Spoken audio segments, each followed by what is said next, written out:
Good morning. Welcome to another episode of Garden-Side Chats with me, Carrie. I'm out here in my garden.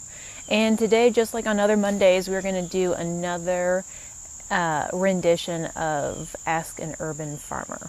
So, we've got a couple questions that we received in the course of last week through social media. So I'm just going to read them off and answer them as I go. So the first question is, what flowers can be planted in late fall? And then it goes on to ask about stratification. So that's a really good question.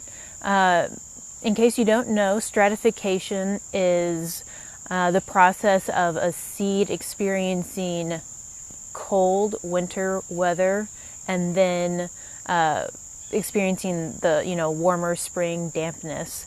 And many native flowers need to go through that cycle of kind of warm in the fall, cold in the winter, and warm again in the spring for them to germinate at all. They wouldn't be able to germinate if you just were to plant them outside in the spring because they need that period of cold. I view it a lot as just thinking about the natural cycle of how that native flower would reseed itself in, nature. So oftentimes the flowers are, when they dry up and the seeds, are mature, they'll fall to the ground. So oftentimes you need to plant them in the winter time. January is the very latest to plant them. I've planted them, in December and had great success. And when I say them, I mean wildflowers. So I'm talking about, asters, goldenrod, coreopsis, purple poppy mallow, blue sage, butterfly weed, all that kind of thing. With the kind of like annual garden, variety flowers, like zinnias, that kind of world, they can just be planted in the fall. Or I'm sorry, not in the fall, next spring. But it's the wildflowers that need that period of cold for them to actually germinate. I actually was gifted some seed yesterday of a specific native clematis. So I'm going to plant that later this fall, and actually we can do a garden site chat about it because you don't have to plant it exactly like in the garden where you want it to go, because oftentimes you might not know what the seedling looks like when it comes back. So you can plant it in a little container and then keep it cold but moist during the winter, and we can go over how to do that. Okay, second question. What are organic ways to keep brassicas from worm damage? That's a really good question. We use a lot of BT at the urban farm and at the ag park. That is a naturally occurring bacteria that when dissolved in water and sprayed on the leaves of brassicas or other plants that are experiencing predation by caterpillars, the bacteria will go into the gut of the caterpillar and the caterpillar will die. So that's a go-to way for us. We apply it when it's bad, weekly. Another way to deal with caterpillars organically is to put insect netting or tulle fabric over them. So we use insect netting at work, but tulle fabric would work as well. It might be a little more accessible to like the home garden scale. And that tulle fabric kind of elevated over the plants with PVC hoops or something like that is a good physical barrier to keep the moths and butterflies away from your plants so that they don't lay the eggs of the caterpillars for them to eat your plants. If you don't have bad caterpillar damage, also like picking them off is feasible, but you really have to keep on it. So I would recommend the BT or the insect netting or the tulle fabric. Another question about integrated pest management is, what are natural ways to keep squash vine borers away? That's a really good question. I would also say that floating row cover or insect netting in this case would be good. Squash vine borer, for those of you who don't know, is a caterpillar of a moth, and the caterpillar bores into the vine of squash plants, and in doing so it generally kills the squash plant. The BT won't work for squash vine borers, not because it's not effective against those caterpillars, but because the caterpillars are inside the plant, not eating the leaves of the plant. So they're like inside the stem of the plant, so you can't get the BT in there. But the floating row cover, which is a very light sheet, or insect netting, will it will physically keep the moth away from your plants. The trick with using floating row cover or insect netting or tulle fabric, whatever you've got, is to make sure it's well weighted down on all the edges, so when it's windy out, it's not like flapping in the breeze, so that, you know, moths can get under it or whatever else can get under it. So you really want it weighted down very consistently along the edge. And then for squash, since it's a fruit, you'll need to take the covering off when it starts to flower, because by putting the row cover on it, you're excluding pollinators as well, and you don't want to do that. So the floating row cover is just to protect the young squash plants from squash vine borers. And the idea is that by the time they're flowering, they're old enough, and they're far enough along in life that they're a little more stable. So take the row cover off once they start flowering and keep them uncovered. All right, moving right along to the next question. How much water do tomatoes need? That's a good question. Tomatoes don't need a lot of water. I mean, it's been a wet year, but I haven't watered my tomatoes in my garden at all. And in fact, I've done some pretty serious pruning of my tomatoes because it's really humid out and it is pretty wet, and tomatoes don't like their leaves wet. So I would say water thoroughly when you plant the tomato plants. So, the first couple weeks after you plant them, check for the soil moisture consistently. Make sure it's damp, a couple inches down. Keep them well watered. Water at the base of the plant. Don't stand with a hose and just let the hose go all over the plant, because they don't like wet leaves. It creates a lot of fungal problems that will plague you for the rest of the season. So water them early on, and then don't water them unless it's a really, really bad drought year like we had in 2012. Tomatoes come from a drier climate, both in precipitation and in humidity, so they can handle pretty dry conditions. And actually, it makes the fruit a little sweeter because the fruit isn't watered down. The fruit might be a little smaller, but it's more concentrated flavor. So even in dry years, the tomatoes will look really poorly during the day, with wilting and the intensity of the heat from the sun and things like that. But they'll rebound in the evening time, and they'll be fine. If you really must water your tomatoes because the season requires it, like I said, don't use a sprinkler. Get a hose or drip tape or something that waters right at the base of the plant, right at the soil, because you want to minimize the water on the leaves as much as you can. Again, they like a lot of air circulation, and they don't like a lot of dampness and humidity around their leaves. So that's the reason why you water at the base of the plant. Next question. What to do now? Okay, here we go.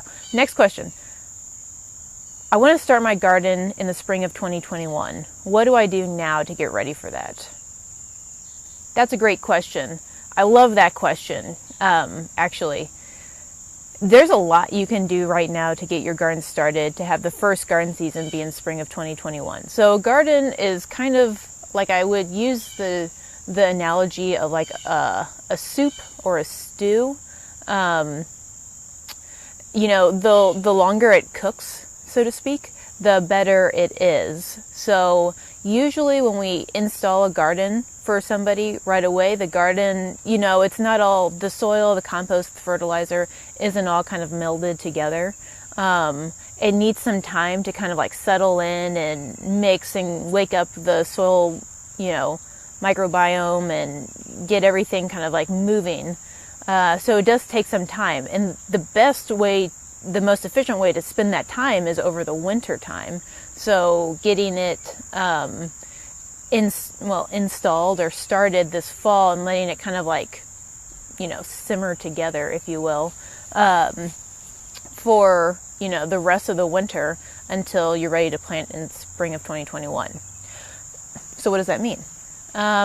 So I don't know what kind of garden this person's talking about, but at the very least, you should start by killing your grass. And there's a lot of different types of grasses. Some are easier to kill than others. If you want to go a no-till route, which would be easy given the time of year and the length of time you've got before spring of 2021, is I would cut the grass very short. I would purchase some compost, and then I would spread the compost over the cut grass. I would then get cardboard and cover the compost with cardboard, and then put straw over that. And over the course of the winter, the cardboard will break down. The grass will die if it's not Bermuda grass. Don't do this with Bermuda grass because it won't die this way. And then in spring of 2021, you'll have kind of a garden where the grass is dead, the compost has been sitting there working its way through, freezes and thaws, snow and other precipitation into the soil. The cardboard will have decomposed by then, and you'll be ready to plant your spring stuff. If you have Bermuda grass in your garden, this is also a good time of year to kill the Bermuda grass. If you're okay with spraying Roundup, you could spray the Bermuda grass and kill it that way. If that's not your cup of tea, you can try to till the garden and rake the Bermuda grass rhizomes away from the garden, and do that a couple times to get as much of the Bermuda grass rhizomes as you can out of the area, and then add compost, cardboard to kill more grass, and straw, and by 2021 you should be pretty good to go. Next question: what herbs will come back next year, and which ones will I have to rebuy? That's a good question. It depends on what herbs you have in your garden. There are some perennial herbs. There's annual herbs as well. So it really depends on what you've got. The very common perennial herbs are chives, oregano, thyme, sage, marjoram. Annual herbs are basil, cilantro, dill is an annual herb. And then we have the biennial herbs like parsley. So it really depends on the type of herb you've got growing, if it will come back or not next year. A quick Google search of whatever herb you've got growing will tell you if it's annual or perennial. If it's annual, it will die this winter. It might be perennial where, the herb comes from, but our winter would kill it. Or it's just an herb that lives just for a season, for a short time. And then perennial herbs should, handle the winter temperature well. They'll probably die back a little bit, and they'll require some cleanup in the spring, but they'll come right back next spring. All right, and last but not least, how do I winterize my garden? Great question.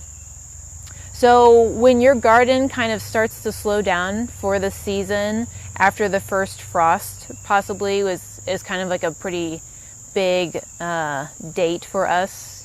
First frost is normally around mid to late October. Sometimes it can be as late as November. It really just depends on the year. Always pull out all of the plants that died. Get that done right away. Tomatoes and okra and all that kind of stuff, all that stuff that will die, like these squash plants behind me, all that will die with the first hard frost. So you want to pull them out and compost them or burn them if you can. Get them out of there and then cover the ground with some sort of mulch. I use leaves in my garden because That's the preferred mulch of the garden I grow in. But a lot of people use straw. We use a lot of straw at the Veterans Urban Farm and at the Ag Park. The reason why you want to use mulch, and it's important that it's not wood chips, because wood chips have too much carbon and they tie up the nitrogen in the soil, and you don't want to do that. But it's important to use another type of mulch like straw or leaves, because you really need to cover the soil in the wintertime. The reason why you need to cover the soil is because the things that, like the bacteria and the invertebrates that live in the soil that your plants need to be happy and healthy, don't like the extreme swings in temperature that comes with winter. So the mulch is kind of like a little bit of a blanket on your garden, and it keeps the weather and precipitation more consistent, which is ideal for those things that live in the garden soil. Another thing to do before you add the mulch would be to add compost or manure if you go that route, and then on top of that add the mulch. It kind of goes back to that earlier question of what can I do right now to start my garden in 2021. Adding compost or manure right now, or when you winterize, is a good thing to do, because it kind of again like settles into the soil and like starts to simmer there, and the longer it's in, the more it can be utilized by the microbes and the invertebrates that live in the soil. So it just is gardening is kind of a slow process, and utilizing that to your advantage over the winter time really behooves you for the next gardening season. But to get back to that question about how to winterize my garden, pull out all the annual plants that died after the first frost, add soil amendments like compost or manure, and then cover all your bare ground with some sort of mulch, straw or leaves or whatever, and then you'll be good to go for next spring. All right, well, that was all of the questions that we received last week. If you have any garden questions, feel free to send them to us via social media or email, or even call us with them, and we will answer them next week during this episode. If you have any other gardening questions or content, please contact us, and we'd love to chat with you about your garden. As always, thanks for joining us, and we'll see you later. Bye.